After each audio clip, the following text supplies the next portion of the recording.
So घरी मस्त असा ब्रेकफास्ट करून आम्ही निघालो होतो ऑफिसला जायला. तर खाली अधिष्ठा आणि आई आम्हाला सी ऑफ करायला आल्या होत्या.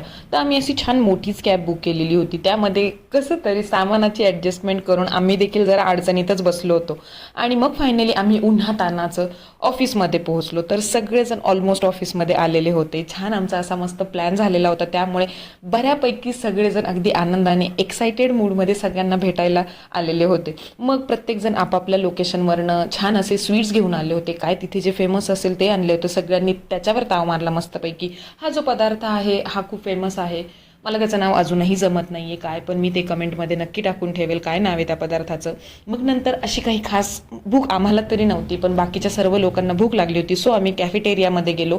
ज्याला जे हवं ते सगळ्यांनी ऑर्डर केलं आणि मस्तपैकी एकत्र बसून मग आम्ही सगळेजणांनी लंच केला.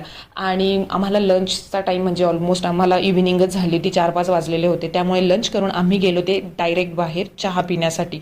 मग सगळ्या जणांनी मिळून चहा घेतला आणि छान छान असे फोटोज काढले एकत्र. इतकं सुंदर वाटत होतं सगळेजण एकत्र आहे. आणि असे हे मोमेंट्स आम्ही नेहमी व्हर्च्युअल कॉलवर असणारे आम्ही आज फिजिकली भेटलो होतो, आनंद घेत होतो, एकमेकांना जाणून घेत होतो, सगळ्यांची बॉन्ड तयार करत होतो. आणि फायनली मग आम्ही काही इंटरनल सेशन्स करून काही फोटोज वगैरे काढून आमच्या हायर मॅनेजर सोबत वगैरे मग आम्ही रेडी झालो ते डिनरला जायला. आमचा छान डिनरचा प्लॅन झाला होता. ते बघण्यासाठी